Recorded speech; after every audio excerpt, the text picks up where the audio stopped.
Recordando el caso analizado en el anterior trabajo sobre la corrupción, este caso hace parte del estudio de la denominada ética pública y a partir de esta es que podríamos establecer posibles estrategias de solución. La ética pública es esencialmente la actuación de los funcionarios públicos y por extensión los políticos, aplicando tanto al cumplimiento de los fines de servicio como a la moral de trabajo que está directamente relacionada. Recordemos que el caso analizado se refiere a la pérdida de 14.000 millones de pesos que estaban destinados por la gobernación del Meta a proyectos de vivienda que se pretendían llevar a cabo en los municipios de Granada, Villavicencio, Puerto Rico y San Juan de Arama. De este modo, este caso propuesto es un claro ejemplo de lo que se conoce como la corrupción administrativa. Se define a la corrupción administrativa como el fenómeno en el cual un funcionario público o un grupo de funcionarios públicos actúan de modo distinto al ejercicio de sus funciones, favoreciendo sus intereses particulares a cambio de una recompensa. En síntesis, la corrupción administrativa es un proceso perverso realizado por funcionarios públicos o políticos con cargos administrativos, quienes se encargan de apropiarse o de desviar recursos ya sea económicos o bienes de forma indebida que estaban destinados para los ciudadanos o para los usuarios de cierta empresa.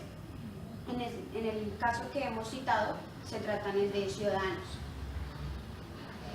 Así que aplicando estos conceptos de la corrupción administrativa al caso que hemos venido analizando, los funcionarios públicos que estaban implicados en este caso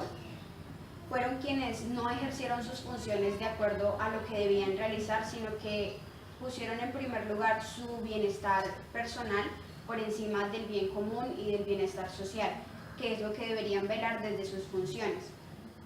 Sin embargo, las razones y los argumentos por los cuales creo y considero que se llevó a cabo este caso de corrupción ya los he expuesto con anterioridad y ahora pretendo es enfocarme en establecer estrategias de solución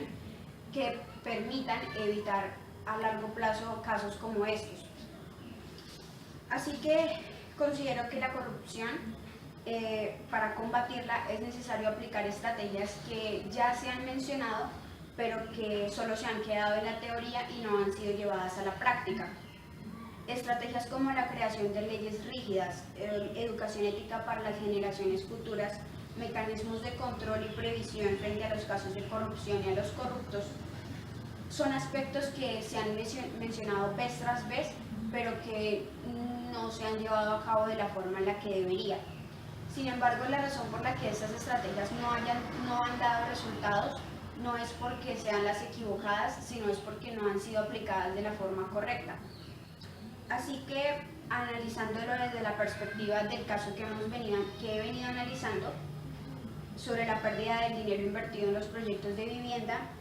considero que la primera estrategia debería basarse en la educación básica que recibe una persona, en este caso los funcionarios públicos que estaban implicados en la pérdida de estos recursos económicos.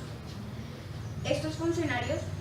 son una muestra de que no tienen valores éticos dentro de su perfil personal.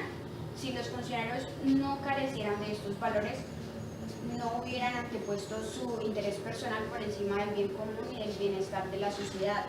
sino que hubieran ejercido sus funciones de la forma correcta. Estos valores éticos no son aprendidos en el colegio o con nuestro grupo de amigos, sino que son inculcados desde casa. Así que si la unidad básica de la sociedad, la familia, no hace su labor de inculcar los valores básicos en una persona para que pueda llegar a ser un ciudadano responsable y activo y correcto, pues es obvio que quienes vayan a ocupar estos puestos como funcionarios públicos o como políticos administrativos no van a ejercer su labor correctamente ni van a tener el perfil que se requiere para llevar a cabo estas funciones de la forma correcta. Por lo tanto, la primera estrategia sería combatir este caso de corrupción al inculcar valores como la honestidad y la honradez desde casa, dando un correcto ejemplo a las nuevas generaciones mediante la creación de modelos educacionales dirigidos a la adquisición de conocimientos éticos. ¿Con qué fin? Con el fin de que las personas vean la corrupción como lo que es, como un acto malo, no como lo que como se percibe hoy día, que hoy día las personas perciben a la corrupción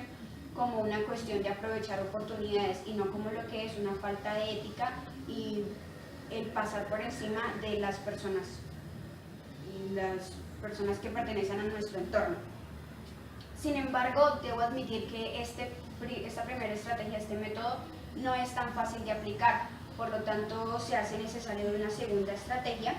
que estaría basada en el control sobre los casos de corrupción y sobre los corruptos que se presenten. Para ello es necesario trabajar de mano de la política.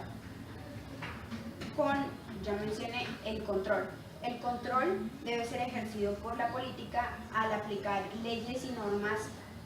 firmes que sancionen y regulen los casos de corrupción que se presenten,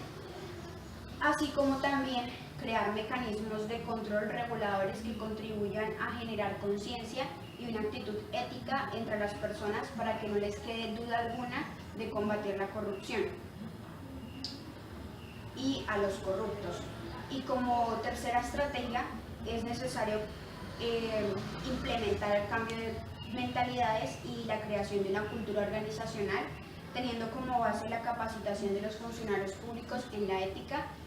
fundamentándose en la ética pública, que es la que analiza casos como los que hemos venido analizando, que es un caso de corrupción administrativa. Para concluir, debo decir que el fenómeno de la corrupción es un flagelo que se ha venido presentando no hace unas décadas ni hace unos cuantos años, sino que desde casi que los inicios de la humanidad. Así que no es un fenómeno que sea fácil de erradicar, pero no debemos adoptar la postura de que porque es difícil no vamos a hacer nada para combatirlo, sino que debemos cada uno desde nuestro entorno personal ayudar y contribuir a combatir este fenómeno de la corrupción.